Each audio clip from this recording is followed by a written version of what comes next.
Hello, Eddie. Thank you for joining us today for our daily COVID-19 update on a Sunday. And I hope everybody had a good Sunday and got a little bit of rest, even though under different circumstances. I'm joined by Dr. Nate Smith, our Secretary of Health, of course, and today also Dexter Payne, our Director of the Department of Corrections, is with me as well. In terms of the case update, yesterday we had 1,739 COVID-19 cases. We are adding an additional 42 cases, which brings the total of 1,781. We have 86 hospitalized yesterday. There's an increase of 2 to 88 hospitalizations. There's been 2 additional deaths, and that total is 40 now. Dr. Smith will go into it a little bit more.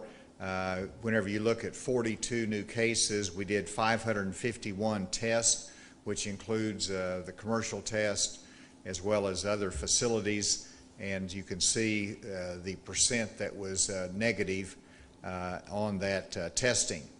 Now, let me emphasize that, let me go to the slide first and we'll come back to it.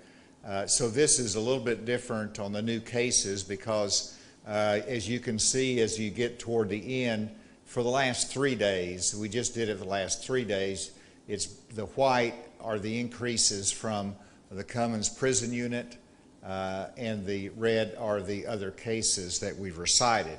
And so today's number is not on there. It's 42 cases today that are from the general population, and that really indicates where we are in Arkansas. And then we'll have a separate white line there for what is covered at Cummins prison unit, which I wanted to speak of. Before I get there, let's go to the next slide, which is the number of hospitalized COVID-19 patients. And of course, this is day by day and leading to the current where, again, you see a little flattening at the top, a steady state for our hospitalizations. Now, let me come back to Cummins Prison because that'll be a little bit of a focus of our conversation today. I spoke with Secretary Kelly today, and of course, Director Payne is here. They've worked very closely with the Department of Health on making sure that we do everything we can to avoid the continued spread and a wider spread of COVID-19 in the prison system. And to date, we have tested almost 1,400 inmates within the Cummins maximum security facility. That is an extraordinary number of inmates, over almost 1,400 inmates. We utilized the AEL lab in Memphis for this purpose. We had a quick turnaround with them. And just to illustrate it, we did some of these tests on Wednesday and Thursday of last week, but on Friday we did 139 tests, and then last night we did 835 tests. And so in a 2-day total, we did 974 tests of those in the Cummins Correctional Institution. We have received 634 test results back, and of the 634 tests that have been returned, we have 348 positive thus far and still waiting on more results. And so you can see how, if you can switch back to the other screen for a moment, the top that we've had of any increase in one day is about 120, about 130 there.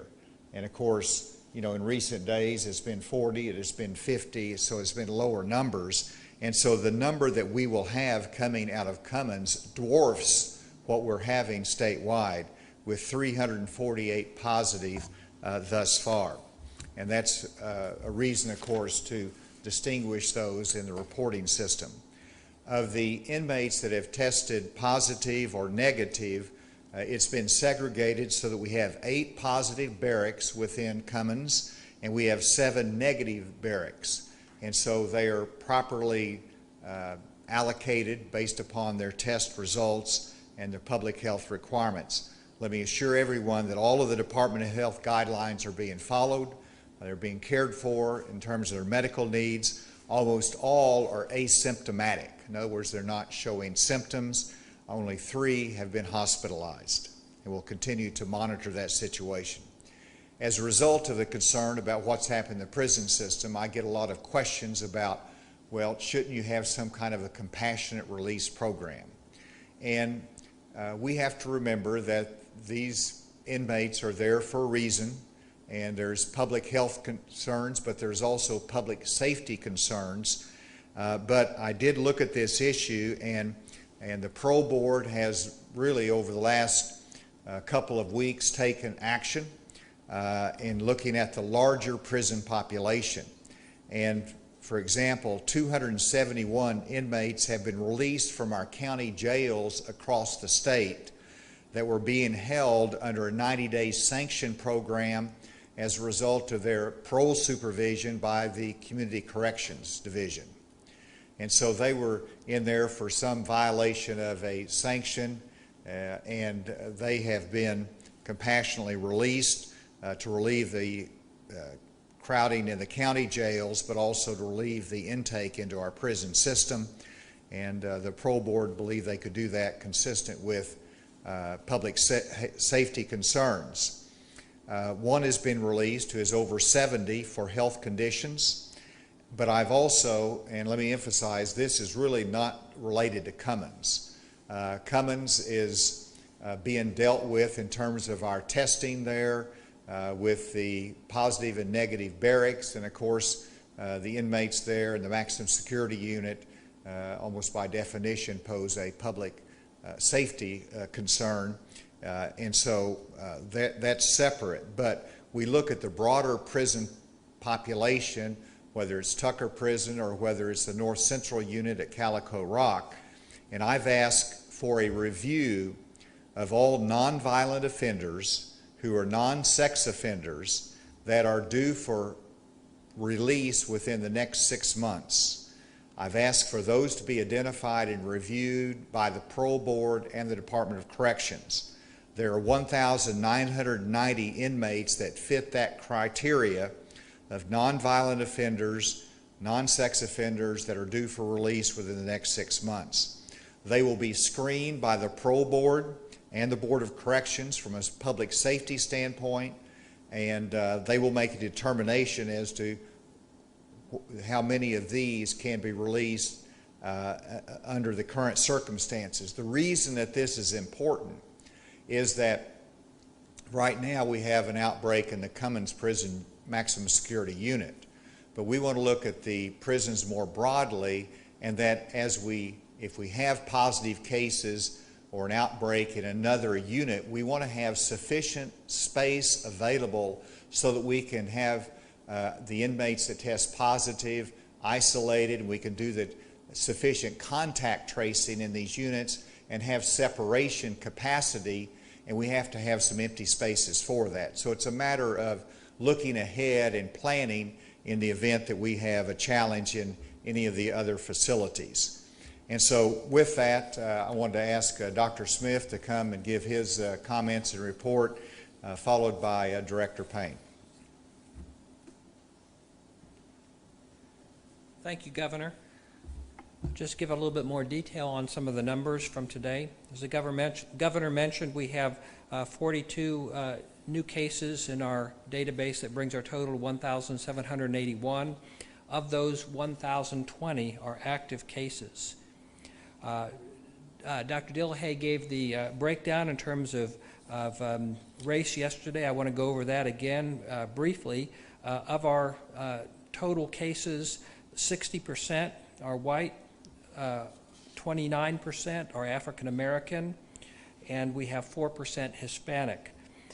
We only have 0.2% listed as Pacific Islander, but for example, some of our residents from the Marshall Islands, they may put in right in Marshall Islands rather than putting in Pacific Islander, and so we have 3% are other and 5% are missing. So I'm not sure that we've captured all of the Pacific Islanders there, but we're working very closely with our Marshallese community to make sure we identify all cases and do appropriate contact tracing.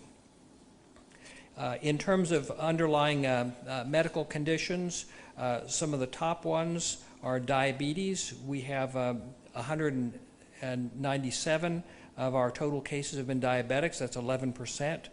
Heart disease is the next highest, 126. That's 7%. And chronic lung disease, we've had 77 cases, or 4%. We have had 237 healthcare workers. That's one more than yesterday. Of those, 115 have recovered. Our nursing homes, we have 128 residents who have tested positive. That's 3 more than yesterday. As the governor mentioned, we have 88 currently hospitalized. That's a net gain of 2 over yesterday. We currently have 25 on a ventilator. That's 3 more than yesterday. The governor mentioned that we do have 2 additional new deaths, bringing our total to 40. One of those was a nursing home resident, so that brings our total for nursing home related deaths to 8. Unfortunately, one of those was also a healthcare worker, and I believe that is our first frontline healthcare worker to have passed away from COVID-19 in the state. We have 721 total who have recovered. That's 18 more than yesterday. I want to give a little bit more detail on our situation in the Cummins unit. We have a total of 348 inmates who have tested positive there. That is 118 more than we reported yesterday. As the governor mentioned, we are in the process of getting these numbers into our database, but they're not reflected currently in that total of 42 additional cases. We also have 6 of the Cummins unit staff who have tested positive, and that's 6 more than yesterday. In terms of the federal facility, we don't have any new cases reported there. As I mentioned before, the CDC is working closely with the Bureau of Corrections, Federal Bureau of Corrections, to develop a testing strategy for that facility. And with that, I'll turn it back over to the governor. Thank you, Dr. Smith and Director Payne.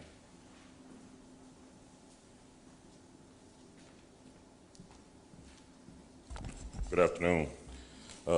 First, I want to thank the governor for his leadership and also Dr. Smith for their assistance with us as we deal with the issues at Cummins. As the governor said, we have tested almost 1,400 inmates at the Cummins facility. Those that have not been tested are the ones so far that are housed in our modular unit and our South Hall, and those particular spaces are outside of the actual Cummins facility. So we haven't had any symptomatic inmates in those parts of our facility, and we don't plan on testing those unless we do get some that are symptomatic. We have also reviewed several inmates, as the governor has said, for possible release. Those will be non-violent offenders and those that don't have sex offense charges. So that's something we're also doing. We've also reviewed the COPD list of our inmates who have chronic illnesses for possible release. The governor also said we've divided Cummins unit up to 8 barracks that have positives and 7 barracks who have negative results as part of this testing of 1,400. If we do have an inmate who is positive and he is approved for parole or discharge, we will not be releasing that person with that positive test. So those that have discharged, we will probably be holding up to 3 days past their discharge date if they're tested positive for COVID-19. Also, our parole board is going to review our inmates who have received 1-year denials and check their program sanctions to see if there's anything we can do to help with that population also. With that, that's all I have. Yes, sir. And with that, we'll take any questions. Yes, ma'am. How many staff at the Cummins unit has been tested? Do you have that statistic on how many staff at the unit have been tested? Yes, sir. Good. Extra. So now we've had 16 tested, 6 have been positive, 10 have not, and most have been tested by their own physician. I have a question for him, Yeah. actually. Sort of how are you able to do security in the barracks that have all the positive cases? Are you having to send in staff into an area that's potentially a hot spot? The staff that are working those barracks are part of our emergency response team. They have special equipment that they can deal with issues like this. They're trained to deal with our pandemics of that nature. So we utilize our ERT teams right now to go inside of that barracks if needed. Stay handy. Yes. Can you tell us who or where the person that died, the healthcare worker that died, where they worked? Tell us that. I won't be giving detailed information on that individual due to the respect for the family. This was a healthcare worker at Jefferson Regional, though, associated with that first initial cluster. Oh. Was the healthcare worker had any underlying conditions, or can we get an age grouping? Yeah, I don't have any. I don't have specific information on that at this time, and but both of our deaths from yesterday were under age 65. Can you tell us what the status is of antibody testing in the state, and will it eventually be available to all citizens at some time? Antibody testing will be important, but not for diagnosing acute illness. It will be important really for helping us to know who might have been infected asymptomatically or had mild symptoms or had symptoms but for whatever reason wasn't able to get a test. That will be more widely available. Right now that's not what we primarily need. What we primarily need are the PCR tests to diagnose acute infections. There are a number of antibody tests that are out on the market. Only a handful have received emergency use authorization from the FDA.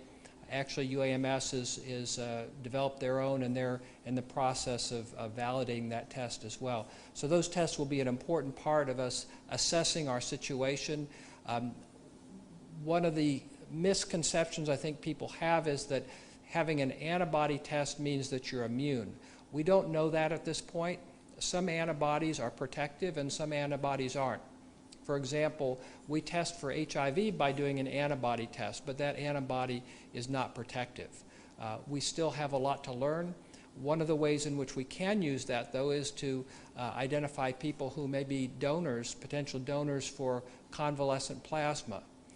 If they have antibodies, we know that, and if they don't have any active infection, no virus, then they're someone who could donate. We could use that plasma, and hopefully that will help some of our sickest patients. Is there any question remotely? Any remote questions? It is indeed Sunday. So any other questions? Thank you all very much. We will convene again tomorrow. Thank you.